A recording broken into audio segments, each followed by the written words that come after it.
জাতীয় সিরাত উদযাপন কমিটি, ঐতিহাসিক সরওয়ার্দী উদ্যান, ঢাকা। বিশ্ব মানবতার মহান বন্ধু মুহাম্মদুর রাসূলুল্লাহ সাল্লাল্লাহু আলাইহি ওয়াসাল্লামের জীবন চরিত্র সম্পর্কে আলোচনার এই পবিত্র অনুষ্ঠানের সম্মানিত সভাপতি, বিশিষ্ট আলেমে দ্বীন জনাব মাওলানা আবু তাহের জিহাদি দামাত বারকাতুহুল আলিয়া, মাহফিলের প্রধান অতিথি আন্দরকিল্লা শাহী জামে মসজিদের সম্মানিত খতিব আওলাদে রসুল আল্লামা আনোয়ার হোসাইন তাহের আল জাবের আল মাদানী মাদ্দাজিল্লুহুল আলিয়া, সম্মানিত অতিথিবৃন্দ, মঞ্চে বসা জাতীয় নেতৃবৃন্দ, সামনে বসা মুসলমান ভাইরা, পর্দার আড়ালের সম্মানিতা মা এবং বোনেরা, প্রশাসনের ভাইরা, প্রাণপ্রিয় ঢাকাবাসী, সবাইকে নিয়ে মহান রব্বুল ইজ্জাত আল জালালের দরবারে শুকরিয়া জানাচ্ছি, যিনি মহামানবের জীবন চরিত্র সম্পর্কে আলোচনার এই পবিত্র অনুষ্ঠানে আমাদেরকে হাজির হওয়ার তৌফিক দিলেন। জবান খুলে বলছি আলহামদুলিল্লাহ। কথা বলার প্রথমে আমি স্মরণ করছি 2024 সালের আগস্টের 5 তারিখ পর্যন্ত যারা মুক্তভাবে কথা বলার পরিবেশ তৈরি করে দেওয়ার জন্য নিজের জীবন পর্যন্ত দিয়ে গেলেন, শাহাদতের সর্বোচ্চ মাকাম আল্লাহ যেন তাদেরকে দান করেন। আমরা কিছু ভিডিও দেখতে পাচ্ছি, অনেকে বলছে তারা শহীদ হয়নি, তারা নিজেদের বুককে গলির সামনে, অস্ত্রের সামনে পেতে আত্মহত্যা করেছে। তারা কাদের কাছ থেকে কি পেয়ে কি খেয়ে কথা বলছেন আমি জানি না। কোরআনে কারিমে আল্লাহ তাআলা 1500 বছর আগে জানিয়েছেন। শহীদ এর শব্দটা আমাদের এই বাংলাদেশ, ভারত, পাকিস্তানে যেভাবে ব্যবহার হয়, এটা এত সস্তা বিষয় না, অনেক দামি বিষয়। শহীদদের ব্যাপারে কথা যেন মানুষ উল্টাপাল্টা না বলে, এই জন্য মানুষের মুখের উপরে আল্লাহ নোটিশ জারি করে দিয়েছেন।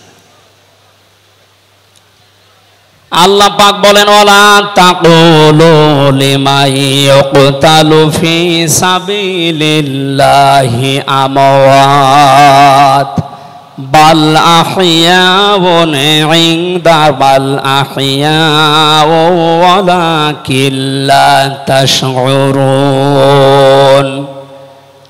সূরা বাকারার 154 নম্বর আয়াতে আমি যতগুলো তাফসীর পড়েছি, সব মুফাসসির আয়াতের ব্যাপারে একই বক্তব্য দিয়েছেন।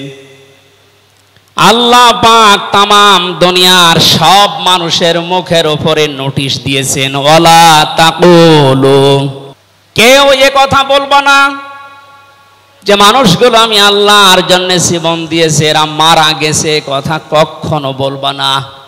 কারণ তারা জীবিত এবং তারা, তোমরা এই বিষয়টা বোঝো না, উপলব্ধি করতে পারো না।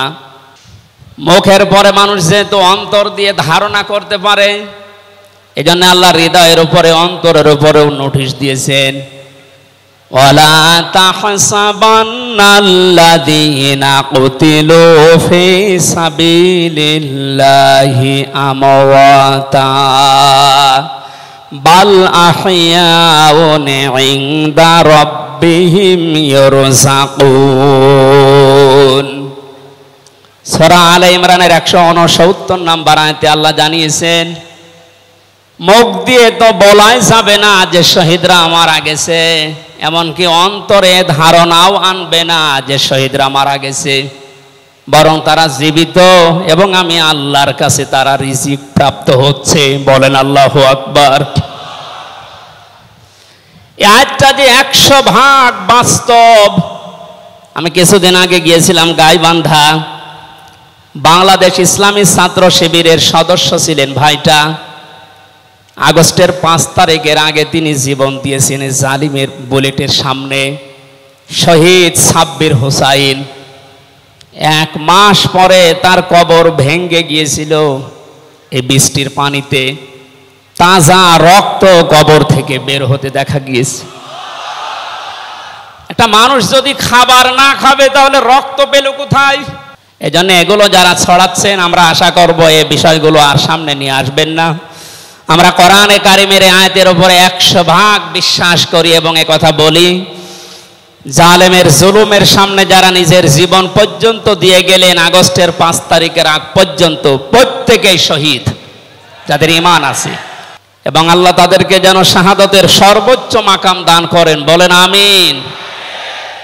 কোথায় ছিলাম আমরা আর কোথায় আছি এখনো বাস্তবতা টের পান না। কিছুদিন আগে বাংলাদেশ জামাত ইসলামের কেন্দ্রীয় আমিরে জামাত ডক্টর শফিকুর রহমান কুষ্টিয়াতে গিয়েছিলেন। প্রায় 5,000 মানুষকে নিয়ে তিনি একটা অনুষ্ঠান করলেন। যারা 16 জন শহীদ হয়েছিল কুষ্টিয়ায়, বাংলাদেশ জামাত ইসলামের পক্ষ থেকে 2 লক্ষ করে টাকা তাদের পরিবারের হাতে তিনি তুলে দিলেন। প্রায় 2.5-3 ঘন্টায় অনুষ্ঠানগুলো আমরা দেখলাম। বলেন তো, আগস্টের 5 তারিখের আগে 5,000 না, এরকম মানুষ যদি 5 জন এক জায়গায় হইতো 14টা মামলা হয়ে যেত। কোথায় ছিলাম আমরা আর কোথায় এখন পৌঁছিয়েছি, এরপরও যদি এটাকে কেউ নিয়ামত মনে না করে। গতকালকের একটা জরিপ আমি পেয়েছি, বাংলাদেশে 100 জনের 14 জন এখনো পর্যন্ত আপা আপনি ঘাবড়াবেন না, আমরা নরম হয়ে যাই, এ দলে আছে। 100 জনের কতজন? 100 জনের 28 জন এখনো পর্যন্ত থালা নেওয়ার জন্য খুব তাড়াতাড়ি করছে। আমি নাম নাই নিলাম। আনন্দের বিষয়, 100 জনের 58 জন মানুষ এখন চাচ্ছে এদেশে আল্লাহর বিধান দিয়ে জমিনটা চলুক। আগস্টের 5 তারিখ খুব বেশি দিন যায়নি। এই কয়েকদিনের ব্যবধানে যদি এই অবস্থা সৃষ্টি হয়, এই জন্য আমার মনে হচ্ছে এদেশের অনেক মুনাফিকেরা বুঝে ফেলেছে বিষয়টা, এজন্য খুব তাড়াতাড়ি করছে যে থালা আমাদের হাতে দেন। আমার দাদা একটা গল্প বলতেন। এক লোক বিবাহ করার পরে বাসর রাতে বউকে রেখে একটু বাইরে গেছে। দাদি শাশুড়ি এসে বলছে, আমার কিন্তু পতি চাই, তুমি কি করবা আমি জানি না। নতুন বউ ডাক দিয়ে বলছে, দাদি শাশুড়ি আমার একটু সময় দেন, আপনার পতি হবে, অসুবিধা নেই। শাশুড়ি এসে বলছে, বৌমা আমার কিন্তু নাতি চাই। ঠিক আছে, আমার সময় দেবেন তো। দেবর আর ননদ এসে বলছে, ভাবি আপনি কি করবেন আমরা জানি না, আমাদের কিন্তু ভাতিজা চাই। কিছুক্ষণ পরে স্বামী এসে বলছে, বউ তুমি কি করবা আমরা জানি না, আমার বেবি চাই। বউ মাথা উঁচু করে বলছে, তোমরা কি সব পাগলের বংশ? আমার এখনো কিছুই হয়নি, এরপরে 10 মাস 10 দিন সময় লাগবে, তারপরে কারো বেবি চাই, কারো ভাতিজা চাই, কারো নাতি চাই, সব হবে। আমারে তো সময় দেবেন নাকি? 15.5 বছরে যে জঞ্জাল তৈরি হয়ে আছে, 1-1.5 মাসে পরিষ্কার করা সম্ভব? আপনি কি মনে করেন? যারাই দায়িত্ব পেয়েছে ছাত্র জনতার হাত থেকে, দেশের মানুষের হাত থেকে, তাদেরকে তো একটু সময় দেবেন নাকি? কুষ্টিয়াতে বাংলাদেশ জামাতে ইসলামের শ্রদ্ধাভাজন আমির উনি সাংবাদিকদের জানিয়েছেন, আমরা সম্মানজনক এবং যুক্তিপূর্ণ সময় তাদেরকে দিতে চাই, যেন দিনের ভোট আর রাতে না হয়। কথা বলেন না কেন? সুতরাং সম্মানজনক সময় নিয়ে তারা ঠিক ব্যবস্থা করবে। যারা খুব তাড়াতাড়ি করছেন, 10 মাস 10 দিন সময় দেবেন না, এমনিতেই বেবি অনেকে ফ্ল্যাক্সি লোড করে নিয়ে আসবে বাড়ি থেকে। সুতরাং আমরা চাচ্ছি, সংস্কার যখন আরম্ভ হয়েছে দেশে, 1628টা চেয়ার আছে এই দেশের মেন চেয়ার, এই চেয়ার না, যিনি পালিয়েছে তার চেয়ার থেকে শুরু করে এদেশের ওসি সাহেবের চেয়ার পর্যন্ত আপনি গণনা করবেন, 1628টা চেয়ার হয়। আমরা চাই খুব তাড়াতাড়ি যারা দায়িত্বে আছেন এই 1628টা চেয়ার যেন খুব তাড়াতাড়ি পরিবর্তন করা হয়, কারণ এগুলো সব ওই জালেমদের দোষর। এগুলো পাল্টিয়ে বৈষম্যের শিকার হয়ে 15.5 বছর যারা ওএসডি হয়েছিলেন, যারা নিজেদের চেয়ার পর্যন্ত পৌঁছাতে পারে নাই, আমরা চাই তাদেরকে এই সমস্ত জায়গাগুলোতে দেওয়া হোক। জালেমদেরকে আল্লাহ হেদায়েত দেয় না, তার বাস্তব প্রমাণ কালকের একটা কল রেকর্ড। একজনের জন্মদিন নাকি গোপালগঞ্জে পালন করতে দেয়নি এক ওসি সাহেব, এই জন্য বাইরের দেশ থেকে তাকে হুমকি দিচ্ছে যে তার নাম লিস্ট করে রাখো, আমি যদি কোনোদিন আসি তার খবর করব। আমি কথাটা শোনার পরে মিলালাম, আল্লাহু লা ইয়াহদিল কওমাজ জালিমিন। আল্লাহ যে ইহদি দিয়েছেন মোজারে, বর্তমান ভবিষ্যৎ, প্রেজেন্ট ফিউচার, আল্লাহ তাআলা জানিয়েছেন যে আমি জালেমদেরকে হেদায়েত দিচ্ছি না, দেবও না। কালকের কল রেকর্ড শোনার পরে আমার মনে হচ্ছে ওনার কপালে হেদায়েত নেই এবং আল্লাহ দেবেও না। নয়তো এত কিছু হওয়ার পরেও এই লোকটা হুমকি দিতে পারে, আপনার বিশ্বাস হয়? হেদায়েত চাই না, কারণ আমরা হেদায়েত চাইলেও আল্লাহ দেবেন না। জালেমদের হেদায়েত দেবেন না আল্লাহ নিজে জানিয়েছেন, কারণ জালেমদের বিরুদ্ধে মামলা দায়ের করবে আল্লাহ নিজে। এটা আমি বানালাম। সূরা শূরা 25 নম্বর পারা 6 নম্বর পৃষ্ঠার 13 নম্বর লাইনের 42 নম্বর আয়াতে আছে, ইন্নামাস সাবিলু আলাল্লাযিনা ইয়াযলিমুনান নাস ইলা আখির আয়া। আল্লাহ পাক বলেন, অবশ্যই আমি আল্লাহ নিজে মামলা দায়ের করব, কেস করব, অভিযোগ দাখিল করব তাদের বিরুদ্ধে যারা মানুষ হয়ে মানুষের বিরুদ্ধে জুলুম করে। আল্লাহ ইয়াজলিমুনাল মুসলিমুনা দেননি, যে মুসলমানদের উপরে যারা জুলুম করে, ইয়াজলিমুনান নাস দিয়েছেন, যারা মানুষের উপরে জুলুম করে, অত্যাচার করে। এরা আমির হামজার মামলার আসামি না, এরা সরাসরি আল্লাহর মামলার আসামি। 1628 জন যারাই ছিলেন, আর আপনারা কিন্তু বাংলাদেশের কারো মামলার আসামি না, সবাই এখন আল্লাহর মামলার আসামি। মামলার বাদী যত বড় হয়, মামলা তত কঠিন হয় এবং জামিন পাওয়াও তত কঠিন হয়। আপনারা জানেন আমি 3টি বছর জেলে ছিলাম। আমার যে মামলা ছিল, আমার মনে হয় যদি সাজাও লাগিয়ে দিত সর্বোচ্চ 3 মাস। কিন্তু মামলার বাদী যেহেতু একেবারে আল্লাহর ওলি, এই জন্যে বহুবার মামলা সিএমএম কোর্ট, জজ কোর্ট, হাইকোর্টে ওঠার পরও বলে না, হবে না। এই কয়েকদিন আগে মামলা আমার সব খারিজ হয়ে গেছে। আমি মনে করলাম মাননীয় আদালতকে প্রশ্ন করি যে আমার এই মামলা তো আপনার কাছে 3 বছর ছিল, এতদিন তো কিছুই করেননি, হঠাৎ এখন বলছেন কোনো দোষ নেই, সব বেকসুর খালাস করে দিলাম। মামলাটা হাতে নিয়ে উনি বলছে এর ভেতরে তো কোনো মাল ম্যাটারেস নেই, কি দিয়ে বিচার করব, সব বাদ দিয়ে দিলাম। তো এতদিন এই কথা বললে তো আমার 3 বছর জেলে থাকা লাগে না। উনি এইটাই বলতো যে হুজুর আমার হাত বাঁধা ছিল। কি বাধা ছিল? এখন যেহেতু হাত খোলা, ন্যায় বিচার করতে পারছেন, আমরা চাই এদেশে যত চেয়ার আছে সব হাত যেন আবু সাইদের মতো এভাবে খোলা থাকে। এভাবে হাত খোলা চান না? কিয়ামতের আগে কোন জালেম এদেশের চেয়ারে আর আসতে পারবে না ইনশাআল্লাহ। সতর্ক থাকা লাগবে আমাদের। এই জন্য যারা তাড়াহুড়া করছেন আপনারা একটু শান্ত হন। আগে 10 মাস 10 দিন সময় দেন, বাসর হোক। কথা বলেন না কেন? আমি আর নিচে নামলাম না। আল্লাহ আপনাদেরকে সম্মতি দান করুন, আমিন। দরুদ আর সালাম পড়ছি আমাদের নবী মুহাম্মদ রাসূলুল্লাহ সাল্লাল্লাহু আলাইহি ওয়াসাল্লামের প্রতি।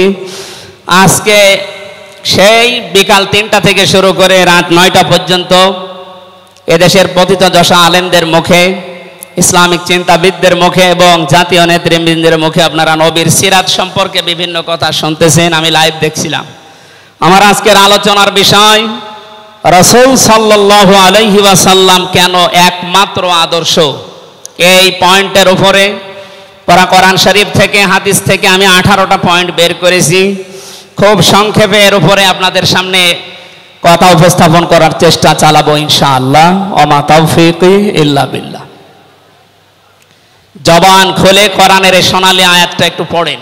আউযু বিল্লাহি মিনাশ শাইতানির রাজিম। বিসমিল্লাহির রহমানির রহিম।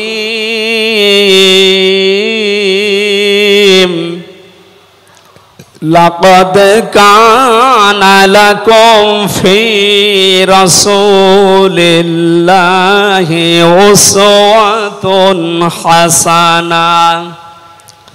সাদাকতা ইয়া রাব্বানা। সূরা আহজাব 21 নম্বর আয়াতের প্রথম অংশ আমরা তেলাওয়াত করলাম। আমার আলোচনার বিষয় হচ্ছে বিশ্বনবী কেন একমাত্র আদর্শ। এ পৃথিবীতে বহু মানুষকে আমরা আদর্শের সৈনিক হওয়ার ঘোষণা দিতে শুনি, তারা স্লোগান পর্যন্ত দেয়, আমরা সবাই অমক সেনা, ভয় করি না বুলেট বোমা। আজকের আলোচনার পর এটা ক্লিয়ার হবে, বিশ্বনবী বাদ দিয়ে অন্য কারো আদর্শের সেনার ঘোষণা যদি কেউ দেয়, এ মারা গেলে নবীর সুপারিশ থেকে বঞ্চিত ও চির জাহান্নামী। আমরা যেহেতু মানুষ এবং আমরা মুসলিম, আমরা জাহান্নামে যেতে চাই না। এই ছোট্ট ভুলের কারণে এই ভুলটা আজকে শুধরিয়ে নেব ইনশাআল্লাহ। সূরা আহজাব কোন সূরা বলেন তো? এটা ক্লাস চলছে, ছাত্রের মতো জবাব দেবেন। আহজাব শব্দের শাব্দিক অর্থ দল সমূহ। এর এক বচনে হচ্ছে হিজবুন। হিজবুন মানে দল। পৃথিবীতে দল আছে দুইটা। প্রশ্ন আসতে পারে, বাংলাদেশে প্রায় ৭৩টার উপরে দল, আর দল দুইটা মানে? হ্যাঁ, দল একটা হচ্ছে আল্লাহর দল, একটা হচ্ছে শয়তানের দল। আমরা সামনে বিস্তারিত এই দুইটা দলের উপরে কথা বলবো ইনশাআল্লাহ। দল করা লাগবে এই ঘোষণা আমির হামজার না আল্লাহর? এই শব্দটা শুনলে অনেকে মানধাত আমলের দিকে নিয়ে যায়। আপনি আলেম মানুষ, হুজুর মানুষ, ইমাম সাহেব মানুষ, আপনি দল দাঁড়িয়ে এগুলো করবেন কেন?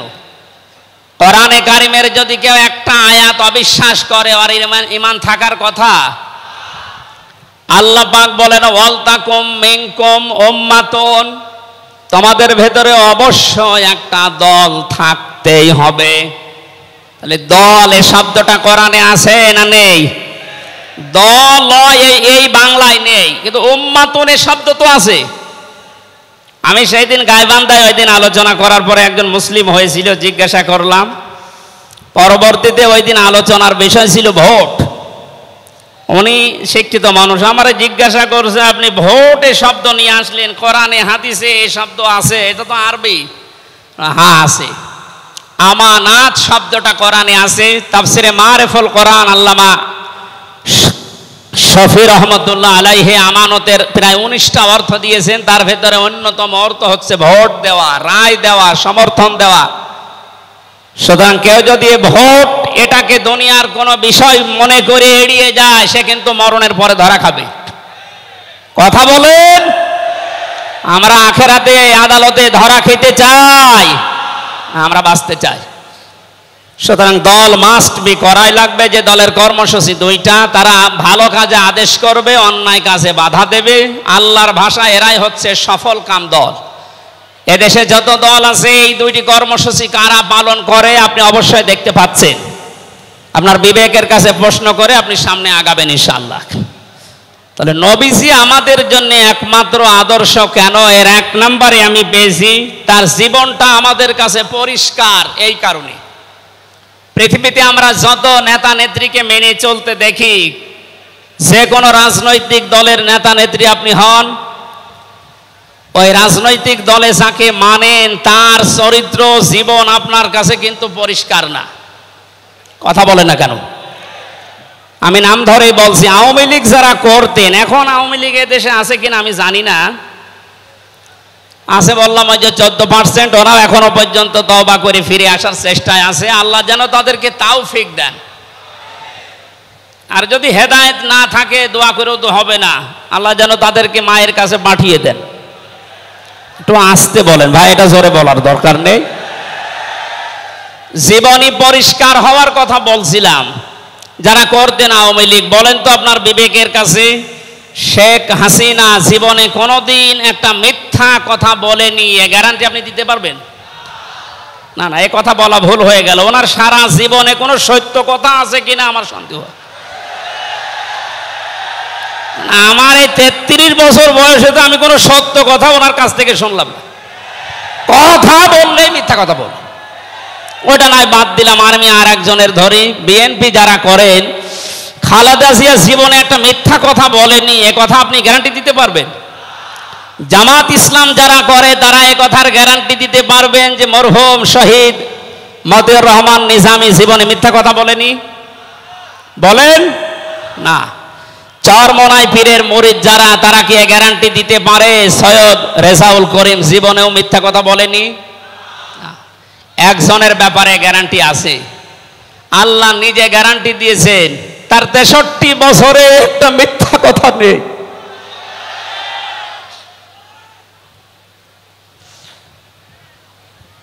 এই জন্য বিশ্বনবী আমাদের একমাত্র আদর্শ হওয়ার কারণ এই যে জীবনে 63 বছরে একটাও মিথ্যা কথা বলেননি। জোরে বলেন আল্লাহু আকবার। এটা যে কত বড় বিষয় আপনি চিন্তা করলে আপনি চিন্তার রেখা শেষ করতে পারবেন না। আমাদের দিনের ভেতরে 24 ঘন্টায় কত মিথ্যা আসে, আর তারপর 63 বছরের জীবনে একটা মিথ্যা কথা তিনি বলেননি। 2 নম্বরে পেয়েছি আমি, তিনি উন্নত চরিত্রের অধিকারী ছিলেন। এমন চরিত্র আল্লাহ তাকে দিয়েছিলেন। আমি 3 জন নবীর নাম পেয়েছি, আল্লাহর নামের সাথে তাদের নাম আল্লাহ মিলিয়ে দিয়েছেন। হযরত ইসমাঈল আলাইহিস সালামকে আল্লাহ ডাক দিয়েছিলেন গোলামিন হালিম, আমার সহনশীল বান্দা। হযরত ইসহাক নবীকে আল্লাহ বলেছিলেন গোলামিন আলিম, আমার জ্ঞানী বান্দা। আর মুহাম্মদ রাসূলুল্লাহকে আল্লাহ ডাক দিয়েছেন ওয়া ইন্নাকা লাআলা খুলুকিন আযীম। জোরে বলেন আল্লাহু আকবার। বৃষ্টি হচ্ছে না বাইরে? এখানে ওঠাউঠি করেন কেন? বসেন বসেন।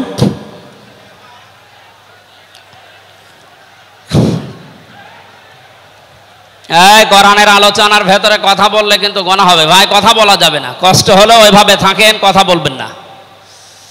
3 নম্বরে পেয়েছি আমি সূরা ইউনূসের 58 নম্বর আয়াতে আল্লাহ তাআলা জানিয়েছেন বিশ্ব নবী তোমাদের জন্য একমাত্র আদর্শ হওয়ার কারণ তিনি শ্রেষ্ঠ সম্পদ।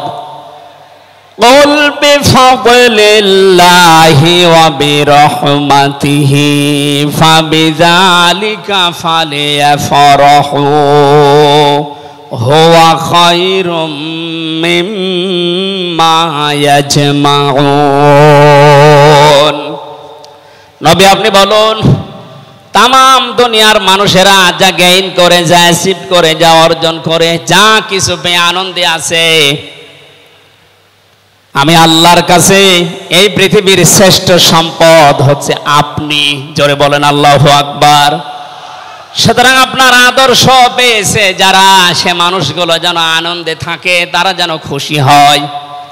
এই জন্য আগস্টের 5 তারিখের আগ পর্যন্ত এদেশের 100 জনের মাত্র 15 জন মানুষ বিশ্ব নবীকে একমাত্র আদর্শ মানতেন। তারা খুশি ছিলেন, রাজি ছিলেন। মাত্র 1 মাস কয়েক দিনের ব্যবধানে এই যে 100 জনের এখন 58 জন মানুষ বিশ্ব নবী ছাড়া আর কাউকে বুঝতে চাচ্ছে না। সময়টা যেতে দিন দেশের 100 জনের 100 জন মানুষ চাইবে বিশ্ব নবী ছাড়া কারো আদর্শ মানি না। ওকে সংক্ষেপ করছে আমাদের প্রধান অতিথি এসে পড়েছেন, এই জন্যে 4 নম্বরে পেয়েছি এই পৃথিবীর ময়দানে বিশ্ব নবী মুহাম্মদুর রাসূলুল্লাহ হচ্ছেন আল্লাহর পক্ষ থেকে আমাদের জন্য, বিশেষ করে মুমিনদের জন্য সবচাইতে বড় অনুগ্রহ। সূরা আলে ইমরানের 164 নম্বর আয়াতে আল্লাহ ঘোষণা দিচ্ছেন লাকাদ মান্নাল্লাহু আলাল মুমিনিনা ইয লাকাদ মান্নাল্লাহু আলাল মুমিনিনা ইয বাআসা ফীহিম রাসূলা ইলা আখির আয়াত। অবশ্যই মুমিনদের জন্য এই পৃথিবীর ময়দানে বিশ্বনবী মুহাম্মদুর রাসূলুল্লাহ আল্লাহর পক্ষ থেকে একটা অনুগ্রহ। আমরা এক একটা আয়াতের ভেতরে বিভিন্ন তাফসীর অনুযায়ী যত কথা আল্লাহ জানিয়েছেন নবীর সম্পর্কে, প্রচন্ড গরম, আপনাদের কষ্ট হবে যেন আমি খুব সামারাইজ করছি। 6 নম্বরে পৃথিবীর ময়দানে বিশ্বনবী একমাত্র আদর্শ হওয়ার পেছনে কারণ এই, তিনি গোটা জাহানের জন্য ছিলেন একমাত্র রহমত। সূরা আম্বিয়ার 107 নম্বর আয়াতে আল্লাহ এই ঘোষণা দিয়েছেন ওমা আরসালনাকা ইল্লা রাহমাতাল লিল আলামিন। বলেন আল্লাহু আকবার। আল্লাহ আলম বলেন না যে শুধু পৃথিবীর জন্য, আলামিন যত জগৎ আল্লাহ বাজিয়েছেন আর যত জগতে আল্লাহর যত সৃষ্টি আছে, এতানাজ্জালুল আমরু বাইনাহুন্না, প্রতিটি জগতে ওই সৃষ্টি অনুযায়ী আল্লাহর বিধিবিধান নাজিল হচ্ছে। যেখানেই যেই সৃষ্টি আছে প্রত্যেকটা সৃষ্টির জন্য মুহাম্মদুর রাসূলুল্লাহ হচ্ছেন আল্লাহর পক্ষ থেকে রহমত। বলেন সুবহানাল্লাহ। সেই রহমতকে হযরতে হালিমাতুস সাদিয়া চিনেছিলেন।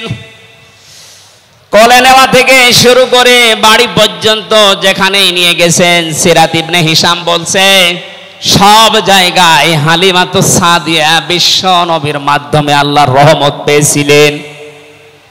সিরাত বিশ্বকোষের ভেতরে পেয়েছি আল্লাহর নবীকে হযরতে হালিমাতুস সাদিয়া যেই দিন কোলে তুলে নিলেন, হযরতে হালিমা বলেন আমার স্তনে দুধ ছিল না, মুহাম্মদুর রাসূলুল্লাহকে কোলে নেওয়ার সঙ্গে সঙ্গে আমাদের স্তন, আমার স্তন দুইটাই দুধে পরিপূর্ণ হয়ে গেছে। আমি ডান স্তন তাকে দিলাম, তিনি পান করলেন। বাম স্তন তাকে দিয়েছি, সঙ্গে সঙ্গে তিনি মুখ বের করে নিলেন। হযরতে হালিমা বলেন আমি একবার, দুইবার, তিনবার মুহাম্মদুর রাসূলুল্লাহর মুখে আমার স্তন দিয়েছিলাম। তিনবারই মুহাম্মদ সাল্লাল্লাহু আলাইহি সাল্লাম স্তন থেকে মুখ বের করে নিয়েছেন। চোখের ইশারা দিয়ে যেন আমাকে বসাতে চাই, মা হালিমা জোর করেন কেন? ডান স্তন এটা আমার অধিকার, সে ছাড়া কাউকে মানব না। অবশ্যই আল্লাহ পাকে ৫৬,০০০ বর্গ মাইল রহমত বরকত দিয়ে ভরে দেবেন। কথা বলেন ঠিক কিনা? আল্লাহ যেন এটা দেন আমাদের মাধ্যমে, বলেন আমিন। ৬ নাম্বারটা ৭ নাম্বারটা খুব গুরুত্বপূর্ণ, এইটার ব্যাখ্যা করার জন্য আমি ৮-১০ মিনিট সময় নিলাম, একটু খেয়াল করবেন। বিশ্বনবী আমাদের একমাত্র আদর্শ, এই কারণে ৭ নাম্বার পয়েন্টে আমি কোরআন থেকে নিয়েছি। গণা মাপের গ্যারান্টি শুধু তার আদর্শ অনুসরণের মাধ্যমে। পৃথিবীতে বহু মানুষ আছে, বহু বিশ্ব নেতার দাবি অনেকে করছে, অনেকে বিশ্ব মানবতার দাবি করছে, অথচ বিশ্ব নেতা হওয়ার জন্য যে 7টা কোয়ালিটি লাগে আমরা অধিকাংশ মানুষের ভেতরে পাই না, আন্দাজে শুধু ঢোল বাজায়। এ পৃথিবীতে বিশ্ব নেতার দাবি করতে পারেন নবীরা, রাসূলরা। কথা বলেন ঠিক কিনা? এই পৃথিবীতে বিশ্ব নেতৃত্ব দেওয়ার দাবি করতে পারেন নবী রাসূলরা। এ কথার সাথে একমত আছেন? আমরা একজন নবীর নাম বলছি, হযরত ঈসা রুহুল্লাহ। তিনি জন্মের পরে তার জাতির লোকেরা তাকে অবৈধ, হারামজাদা, এরকম উল্টা পাল্টা নাম দিয়ে ডাকতো। হযরতে মরিয়ম আলাইহিস সালামের কাছে যখন জিজ্ঞাসা করেছে জাতির লোকেরা বিয়ে হয়নি, সন্তান পেলে কোথায়, খুব খেয়াল করে শুনবেন। হযরতে মরিয়ম ইশারা দিয়েছিলেন দোলনার দিকে, ফাশারাত ইলাইহি ক্বালু কাইফা নুকাল্লিমু মান কানা ফিল মাহদি সাবিয়্যা। তিনি ইশারা দিয়ে বললেন এই যে দোলনায় যে ছেলেটা আছে ওকে জিজ্ঞাসা করো ওর জন্মের পরিচয় বলতে পারবে। ওরা বলছে ছোট্ট বাচ্চা কথা বলবে কি করে? সঙ্গে সঙ্গে দোলনা থেকে হযরতে ঈসা তার এই জাতির লোকের এই কথার উত্তর দিয়েছেন, জবাব দিয়েছেন, ক্বালা ইন্নী আবদুল্লাহ আতানিয়াল কিতাবা ওয়া জাআলানি নাবিয়্যা ওয়া জাআলানি মুবারাকান আইনামা কুনতু ওয়া আওসানি বিস-সালাতি ওয়াজ-যাকাতি মা দুমতু হাইয়্যা। বলেন আল্লাহু আকবার। দোলনা থেকে হযরত ঈসা বললেন আমি অবৈধ সন্তান না, আমি জারজ না, আমি আল্লাহর বান্দা। আল্লাহ পাক আমাকে জামানায় নবী করে পাঠিয়েছেন এবং আমাকে সামনে কিতাব দেবেন। আমাকে তিনি ওসিয়ত করেছেন, আদেশ দিয়েছেন আমি যেন সালাত আদায় করি, যাকাত আদায় করি যতদিন আমি জীবিত আছি। আমার মা আর বাবার সাথে, মায়ের সাথে যেন আমি ভালো ব্যবহার করি। এখানে কয়েকটা পয়েন্টের দিকে তাকান। হযরতে ঈসা তিনি নিজের পরিচয় দিতে গিয়ে প্রথমে বললেন, আমি আব্দুল্লাহ, আল্লাহর বান্দা। আল্লাহ আমাকে জামানার নবী করে পাঠিয়েছেন এবং কিতাব সামনে আমাকে দেবেন।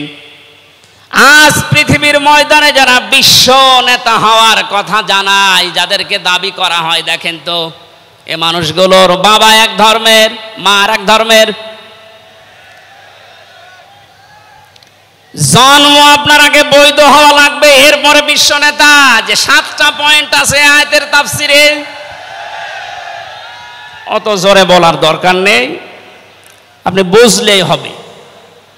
বিশ্ব নেতা হওয়ার জন্য প্রথম কোয়ালিটি থাকবে, আপনার জন্ম হওয়া লাগবে বৈধ। এ পৃথিবীর প্রত্যেকটা নবীর জন্ম ছিল বৈধ, কোন নবী অবৈধ না। কথা বলুন। অথচ এখন অনেককে এমন দাবি করে আকাশে তোলা হচ্ছে যার মা এক ধর্মের, বাবা আর এক ধর্মের। আমি বাকি 6টা নাই বললাম। ঢাকাবাসী, এবার আসেন তো সূরা আলে ইমরানের 131 নম্বর আয়াতের এই ব্যাখ্যাটা বলার জন্য আমি এই আশপাশে যাচ্ছিলাম। বিশ্ব নবীকে অনুসরণ করলে জীবনের গুনাহ মাপের গ্যারান্টি দিয়েছেন কে? এতদিন আয়াত যেভাবে শুনেছেন ওইভাবে না, যেহেতু এখন ডিজিটাল যুগ, ডিজিটাল কায়দায় শোনা লাগবে। কুল ইন কুনতুম তুহিব্বুনাল্লাহা ফাত্তাবিউনি ইউহিব্বুকুমুল্লাহ ওয়া ইয়াগফির লাকুম যুনুবাকুম আল্লাহু গফুরুর রহিম। এটা তাফসিরে ফি জিলালিল কোরআনে সাইয়্যিদ কুতুব বিস্তারিত দিয়েছেন, আমি শুধু ইঙ্গিত দিচ্ছি, একটু তাকান। আল্লাহ পাক বলেন, নবী আপনি বলুন, যদি আল্লাহকে ভালোবাসি এ দাবি তোমাদের থাকে, এ দাবি আমাদের আছে না নেই? আল্লাহকে আমরা ভালোবাসি এ দাবি আছে না নেই? আল্লাহ বলেন দাবি যারা করে তাদেরকে আপনি বলেন যে ফাত্তাবিউনি, তারা যেন আপনার অনুসরণ করে। আল্লাহ পাক বলেন তারা যদি আপনার অনুসরণ করে ইউহিব্বুকুমুল্লাহ, আমি আল্লাহ নিজেই তাদেরকে ভালোবাসা আরম্ভ করব। আমি যদি কাউকে ভালোবাসি তার জীবনের অপরাধগুলো মাফ করে দেই, আমি গফুর, আমি রহিম। এ পর্যন্ত বাংলা অর্থ ছিল। এবার আসেন ব্যাখ্যায়। এদিকে আসেন আপনারা, এদিকে আসেন। ফাত্তাবিউনি, আমার অনুসরণ করো, আমাকে দেখে দেখে চলো। এখন এই অনুসরণ করা লাগবে কি নবীজির জীবনের আংশিক না পূর্ণাঙ্গ? আরো জোরে বলেন, আংশিক না পূর্ণাঙ্গ? আব্দুল্লাহ ইবনে উবাইয়ের দিকে তাকান, এ লোকটা অনুসরণ করেছিল কিন্তু আংশিক। এজন্য মুনাফিকের সর্দার হয়ে মারা গেছে। কথা বলেন ঠিক কিনা? তার নামাজ ছিল রাসূলের মতো, রোজা ছিল রাসূলের মতো, নবীজির পেছনে হজ করেছে, নবীজির সাথে, বিশ্ব নবীর সাথে ইফতারি করেছে, কিন্তু বিশ্ব নবী এই পৃথিবীর নেতা এটা সে মানত না। আজ বাংলা সহ বিশ্বে বহু মুসলমান এই থিওরিতে আছে, তারা নামাজ রাসূলের মতো পড়ে, রোজা রাসূলের মতো রাখে, কিন্তু সমাজ নবীজি, রাষ্ট্র নবীজি 10 বছর কোরআন দিয়ে চালিয়েছিলেন, এইটা মানতে তারা রাজি না। এ মানুষগুলোর অনুসরণ হচ্ছে আংশিক না পূর্ণাঙ্গ? সুতরাং আংশিক অনুসরণ করলে আল্লাহ কি আপনাকে ভালোবাসা আরম্ভ করবে? না। ইউহিব এটা মোজারে, বর্তমান, ভবিষ্যৎ, প্রেজেন্ট, ফিউচার। যখন আপনি পূর্ণাঙ্গ অনুসরণ করার জন্য দাড়ি থেকে, মাথা থেকে শুরু করে পা পর্যন্ত, রান্নাঘর থেকে শুরু করে আন্তর্জাতিক জীবন পর্যন্ত সব জায়গায় বিশ্ব নবীকে অনুসরণের সিদ্ধান্ত নিয়ে নেমে পড়বেন, আল্লাহ তখন ভালোবাসা আরম্ভ করবে। আয়াত অনুযায়ী এদেশে এখনো যারা পূর্ণাঙ্গ অনুসরণ আরম্ভ করেননি, একটু নিজের দিকে তাকিয়ে ভাবেন তো। আপনি 14 বার হজ করতে পারেন, 24 বছর রোজা রাখতে পারেন, প্রতিদিন 72 রাকাত নামাজ পড়তে পারেন নফল, কিন্তু এখনো পর্যন্ত আল্লাহর ভালোবাসা আপনি পাওয়া শুরু করেন। এ কথা বুঝে এসেছে? সুতরাং আমাদের অনুসরণ হবে কি আংশিক না পূর্ণাঙ্গ? আরো জোরে বলেন। নবীজির মতো নামাজ পড়া যেমন, বিশ্ব নবীর মতো রাষ্ট্র চালাতেও হবে ওই রকম। নবীজি জানিয়েছেন, মান মাতা ওয়ালাম ইয়াখযু ওয়ালাম ইউহাদ্দিস বিহি নাফসাহু মাতা আলা শুবাতিন মিনান নিফাক। যে লোকটা মরে গেল কিন্তু তার এই চিন্তা ভাবনা ছিল না যে জমিন আল্লাহর কোরআন দিয়ে চলুক, এই লোকটা মুনাফিক হয়ে মরবে, কেউ তাকে বাঁচাতে পারবে না। অথচ এই হাদিসটা সামনে নিয়ে বাংলাদেশে আমরা এখনো অনেককে নামাজ পড়া, রোজা রাখা, দাড়ি রাখা, জুব্বা গায়ে দেওয়া মানুষকেও মুনাফিক হয়ে মরার সম্ভাবনা দেখতে পাচ্ছি। কথা বলে ঠিক কিনা? সুতরাং আমরা চাই নবীজি যেভাবে নামাজ পড়েছিলেন, বিশ্ব নবী যেভাবে রাষ্ট্র চালিয়েছিলেন, ওইভাবে আমাদের এই দেশটাও 10 বছর চলুক। আমিরে জামাত ডাক্তার শফিকুর রহমান কয়েকদিন আগে ঘোষণা দিয়েছেন 15 বছর লাগবে না, মাত্র 10টা বছর আমাদের হাতে দেন, আমরা গ্যারান্টি দিতে পারি এ দেশের মানুষকে। 9টা পয়েন্ট ওখানে উনি দিয়েছেন, সবগুলোর বাস্তবায়ন করে এই 16 কোটি মানুষকে উনি দেখাবেন। এটাকে আজ অনেকে রাজনীতি মনে করে উল্টাপাল্টা দিকে নিয়ে যাচ্ছেন। আমার বিশ্ববিদ্যালয়ে থাকাকালীন এক দুষ্টু বন্ধু ছিল, 10 বছর নবী কোরআন দিয়ে রাষ্ট্র চালিয়ে বলতে পেরেছিলেন, খায়রুল কুরুনি করনি, আমার যুগ শ্রেষ্ঠ যুগ। আমাদের দেশটা 53 বছর স্বাধীন হয়েছে, 1 বছরও কোরআন দিয়ে চলেছে। এই জন্য তো কোনো জিনিস নিরাপদ না। আমার ছোট দাদা উনি বলছিলেন যে হজে যাওয়ার পরে দেখি একটা ঘড়ি পড়ে আছে, মোবাইল ঘড়ি। চিন্তা করলাম নেব না, মনের ভেতরে ভয়, যদি ধরা পড়ে যায় তাহলে তো মানুষ, এ দেশে তো ধরা পড়লে আবার হাত কেটে দেবে, দেশে যাওয়ার পরে মানুষ বলবে হাজী সাহেব চোর। এই ভয়তে নিলাম না। কি করি, অতক্ষণ দাঁড়িয়ে থেকে কেউ নেয়ও না, কারো পায়ের নিচে পড়ে আবার নষ্ট হয়ে যাবে। তুলে নিলাম এদিক ওদিকে তাকিয়ে। হারানো জিনিস যেখানে জমা দেয় ওই জায়গায় জমা দিলাম। ওনারে জিজ্ঞাসা করলাম, ভাই মোবাইলের দাম কেমন হবে? উনি আমার বলছে, ইয়া হাজিউল হজ্জা তাইনা বিলা দোকা, হে হাজি দেশ কোথায়? দাদা বলে, জি তুমেন বাংলাদেশ। বাংলাদেশ থেকে এসেছি। আপনার বাংলাদেশের টাকার মান অনুযায়ী এই ঘড়ি মোবাইলের এটা দাম হবে 72,000 টাকা। কত? 72,000 টাকার মোবাইল পড়ে আছে, ঘড়ি কেউ নিচ্ছে না। এদেশে থাকবে? বলেন। সাধারণ মানুষের কাছে থাকা দূরের কথা, দরবেশের কাছে থাকবে 36,000 কোটি টাকা। আমার মনে হয় আমার 33 বছরের জীবনে গণনা করেও শেষ করতে পারবো না। পদ্মা সেতু আর একটা বানিয়ে এখনো 4,000 কোটি টাকা রাষ্ট্রে থেকে যেত। কথা বলুন।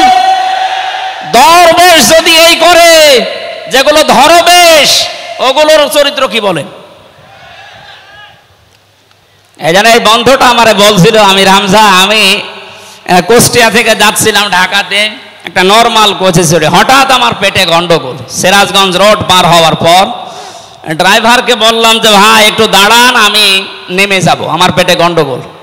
ড্রাইভার বলছে গাড়ি থামবে না, একেবারে জায়গা মতো থামবে। আপনার যদি বেশি অসুবিধা হয় তো পেছনে সিট খালি আসে, বসে বসে আল্লাহ আল্লাহ করেন। ও বলছে আমার পেটে গন্ডগোল, একে আল্লাহ আল্লাহ থামে? পেছনে যে দেখি কয়েকটা সিট খালি পড়ে আছে, ওই যে পলিথিন দেয় বমি করার জন্য, একটা নিলাম। 2 সিটের মাঝে বসে ওই কাজ করলাম। চিন্তা করলাম এটা যদি রেখে চলে যায় তাহলে আমার তো বদনাম হয়ে যাবে। পকেট থেকে একটা সাদা রুমাল ছিল, ওইটা বের করলাম, টাইট করে বাঁধলাম। পেছনের সালানা খুলে ফেলে দেব, আল্লাহর ইশারা পেছনে আসছিল মোটরসাইকেলওয়ালা। পড়বে কি পড়বে একেবারে মোটরসাইকেলের সামনে। ও বলছে জানলা দিয়ে তাকিয়ে আছি, দেখলাম মোটরসাইকেলওয়ালা এদিকে ওদিকে তাকিয়ে, ও মনে করছে নতুন রুমালে থপ করে পড়লো কি। এ রুমাল যখন নতুন, ভেতরের জিনিসও মনে হয় নতুনই হবে। ও বলে তুলে নিল, ও বাড়ি যে টের পাবে যে কোন নতুন জিনিস। এই জন্য বলছে হামজা, আমাদের দেশে পায়খানা পর্যন্ত নিরাপদে নেই, এর বাস্তব প্রমাণ আমারটা। অথচ আমিরে জামাত গ্যারান্টি দিয়েছেন চুরি থাকবে না, শুধু পায়খানা না, 36,000 কোটি না, 36 পয়সাও চুরি হবে না, 10 বছরের জন্য ছেড়ে দেন দেশটা। আপনারা ওনার সাথে একমত কিনা? কারা কারা ওনাদের হাতে দিতে চান দেখে? লিল্লাহি তাকবীর।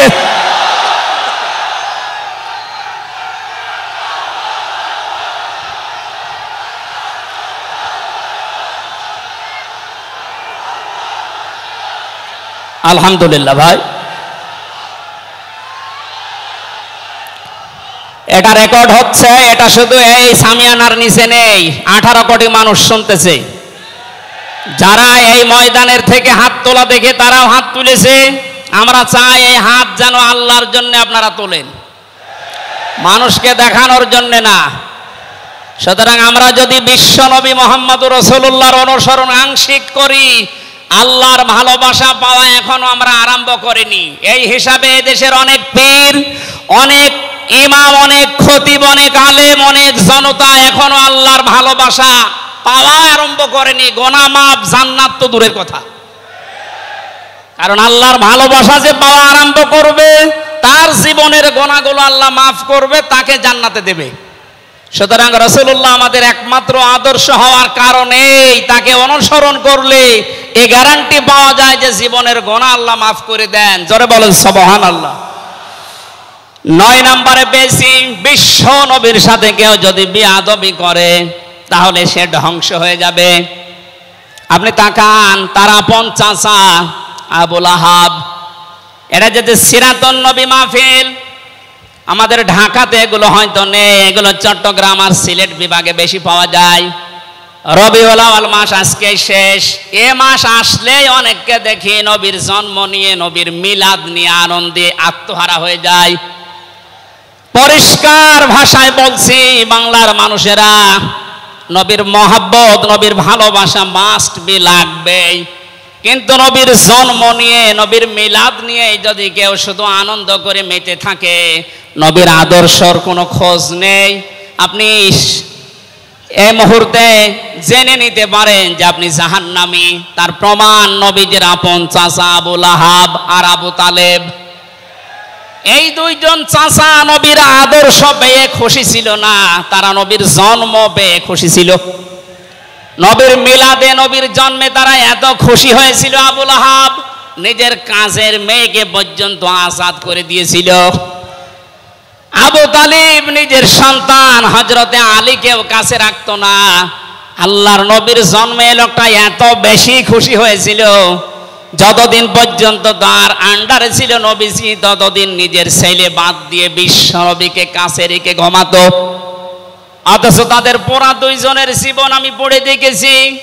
দুইজন চাচা, বিশ্বনবী মুহাম্মদুর রাসূলুল্লাহর দুইজন চাচা শুধু নবীর জন্ম মিলাদ নিয়ে আনন্দে ছিল, আদর্শ পেয়ে তারা আনন্দ করে নাই, মেনে নেয় নাই, জন্য দুইজনেই জাহান্নামী। বলেন নাউজুবিল্লাহ।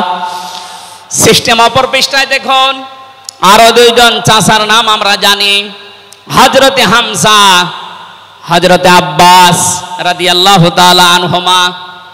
এই দুইজন চাচা শুধু নবীর জন্মে মিলাদে খুশি ছিলেন না, তারা নবীর আদর্শ পেয়ে খুশি হয়েছিলেন। এই জন্যে দুইজনেই জান্নাতি। বলেন সুবহানাল্লাহ। হযরতে হামজা, হযরতে আব্বাস যে জান্নাতে গেছে কোনো সন্দেহ আছে? আল্লাহ কোরআনের আয়াত নাযিল করেছেন তাদের নামে, রাদিয়াল্লাহু আনহুম ওয়া রাদু আন।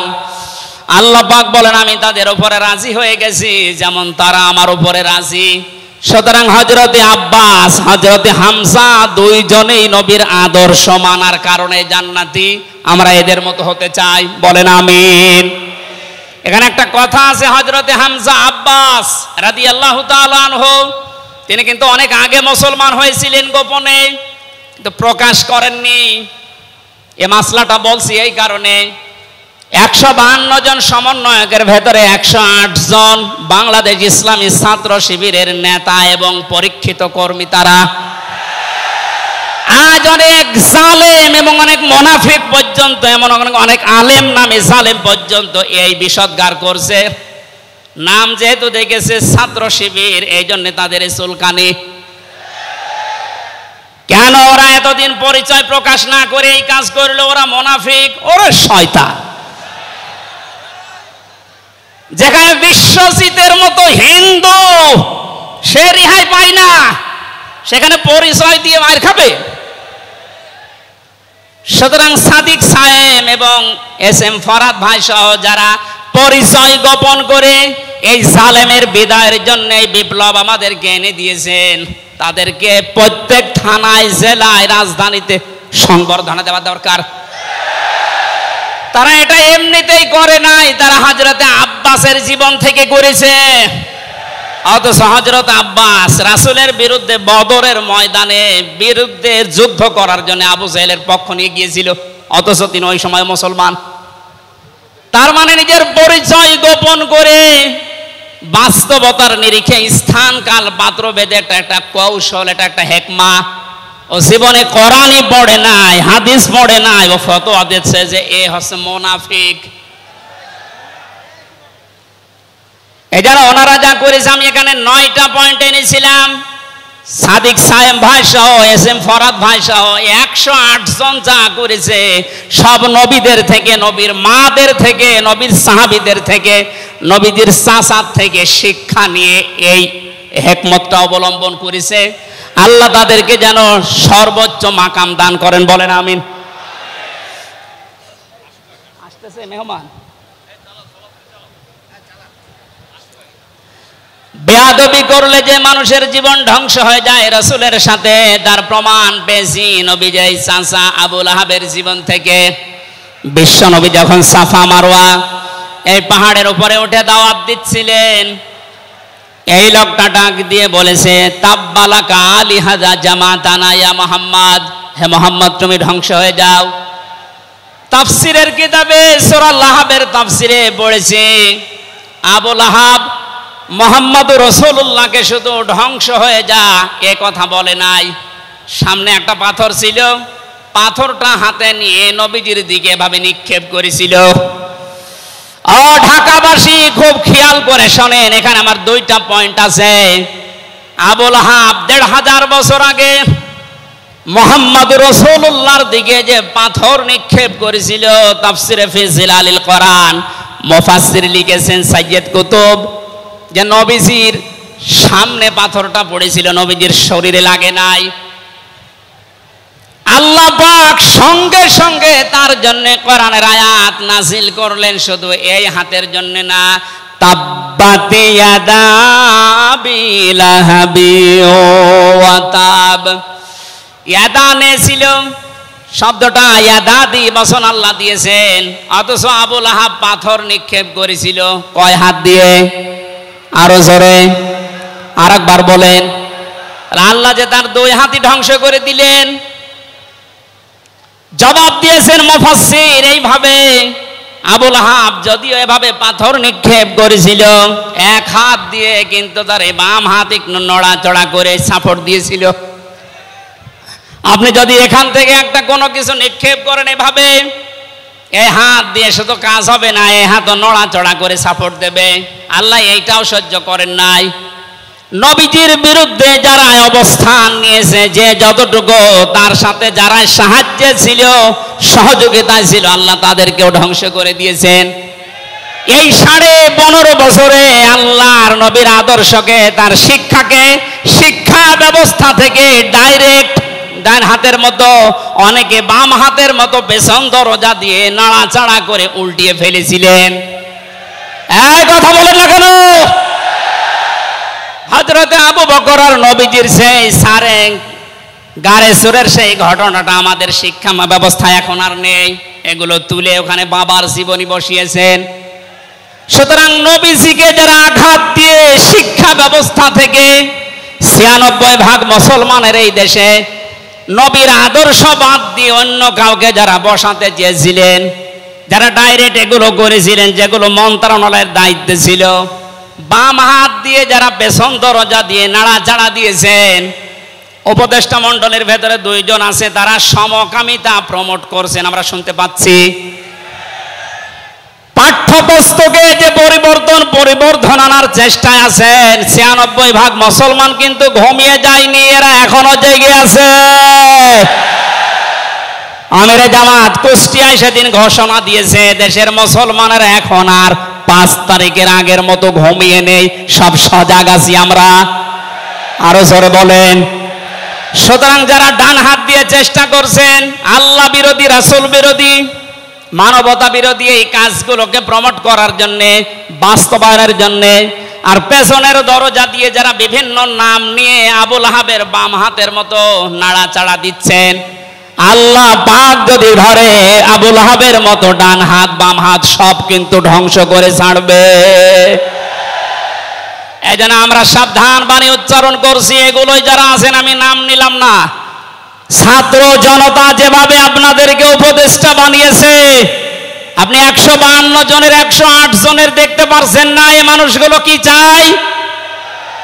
108 জন না, আমি 152 জনের সাথে যোগাযোগ রেখে দেখেছি, সবাই চায় এদেশে আল্লাহর বিধান চালু হোক।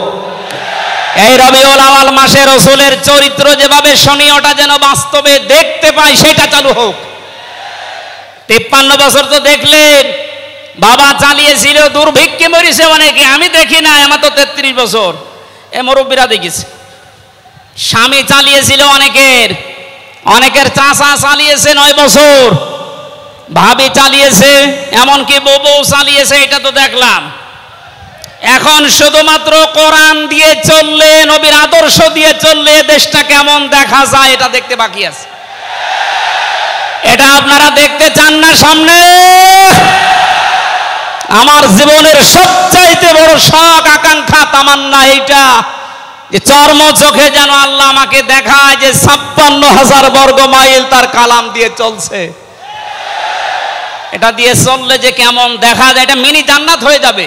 আপনি বিশ্বাস করেন, এটা মিনি জান্নাত হয়ে যাবে। অনেকের এখনো পর্যন্ত শ্বশুর ভয় দেখাচ্ছে। আমির জামাত সেদিন বলেনি যে শ্বশুর ভয় দেখাচ্ছে মেয়েদেরকে যে তোমাদের ঘর বন্দি করে রাখবে। অনেকে যারা ডাল খায়, মামা বাবা খায়, লাল পানি খায়, এরা কি খাবে? দেশটা যদি কোরআন দিয়ে চলে, নবীর আদর্শ দিয়ে চলে, পুরা দেশটা হয়ে যাবে মসজিদের মতো। মসজিদে প্রবেশ করলে যত বড় বিড়ি খোর হোক, যত বড় ডাল খোর হোক, যত বড় বাবা খোর হোক, আর লাল পানি যেই খায়, ওই পরিবেশে গেলে কেউ কি চাইবে যে একটু লাল পানি খাই? কারণ পরিবেশটাই রহমত দিয়ে ভরপুর। কথা বলেন ঠিক কিনা? এই জন্য মসজিদে প্রবেশ করতে হলে আল্লাহর রহমত আমরা কামনা করি। আল্লাহুম্মা আফতাহলি আবওয়াবা রহমাতিক, পুরা জায়গাটাই রহমত দিয়ে ভরপুর। আল্লাহর কোরআনের বিধান সেখানে চলে, এই জন্য পুরা জায়গাটা রহমত দিয়ে ভরপুর করা। এই দেশটায় যদি আল্লাহর বিধান চালু হয়, রাসূলের আদর্শ চালু করতে পারি আমরা, পুরা দেশটা হয়ে যাবে মসজিদের মতো। তখন আর লাল পানি খেতে, বিড়ি খেতে আপনার মনে চাইবে না ইনশাআল্লাহ। আপনি জান্নাতি হয়ে মারা যেতে পারবেন, এই গ্যারান্টি আমরা দিতে পারি। সুতরাং আমরা রাসূলের সাথে কোনো বিয়াদবি যেন না করি।